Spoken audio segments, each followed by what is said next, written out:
வீட்லயே கடையில கிடைக்கிற மாதிரி நல்லா கிறிஸ்பியா நல்லா காரசாரமா தட்டை ரெசிபி செய்யணும்னு நினைச்சீங்கன்னா கண்டிப்பா இந்த வீடியோவை ஃபுல்லா பாருங்க. பிகினர்ஸ் கூட சூப்பரா ஈஸியா செஞ்சிடலாம். ஃபர்ஸ்ட் கடலை பருப்பையும் கட்டி பெருங்காயத்தையும் நல்லா ஊற வச்சுக்கலாம். அதுக்கப்புறம் ஒரு மிக்சி ஜார்ல பொட்டுக்கடலை, பூண்டு, மிளகு, சீரகம், கருவேப்பிலை இதெல்லாம் அரைச்சி எடுத்து வச்சுக்கோங்க.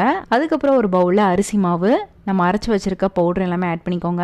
அதுக்கப்புறம் உப்பு, மிளகாய் தூள், எள்ளு, எண்ணெயை சூடு பண்ணிட்டு ஆட் பண்ணிக்கோங்க. அதுக்கப்புறம் ஊற வச்ச கடலைப்பருப்பு, பெருங்காய தண்ணி, கொஞ்சமா நெய் இல்லைன்னா வெண்ணெய் ஆட் பண்ணிக்கோங்க. ஆட் பண்ணிட்டு நல்லா கொஞ்சம் கொஞ்சமா தண்ணி ஊற்றி நல்லா மிக்ஸ் பண்ணிக்கலாம். நல்ல ஒரு சாஃப்டான மாவா பிசைஞ்சு வச்சுக்கோங்க. ரொம்ப கெட்டியா பிசைஞ்சிடாதீங்க, தட்டை கல்லு மாதிரி ஆயிடும். இப்போ ஒரு பிளாஸ்டிக் கவர் இல்லைன்னா வாழை இலை எடுத்துக்கோங்க. அதுல எண்ணெய் அப்ளை பண்ணிக்கலாம். நல்லா சின்னதா உருட்டிட்டு இந்த மாதிரி ஒரு சின்ன கிண்ணத்தை வச்சு நல்லா பிரஸ் பண்ணிட்டீங்கன்னா அழகா தட்டை ரெடி ஆயிரும். ஒரு மெத்தட்ல செய்யணும்னு நினைச்சீங்கன்னா சப்பாத்தி மாவு மாதிரி தேய்ச்சிட்டு ஒரு பாத்திரத்தை வச்சு அச்சு எடுத்துட்டீங்கன்னா அழகா ரெடி ஆயிரும். இப்போ எல்லாத்தையும் எண்ணெயில நல்லா ஃப்ரை பண்ணி எடுத்துட்டீங்கன்னா கிறிஸ்பியான தட்டை ரெடி ஆயிரும்.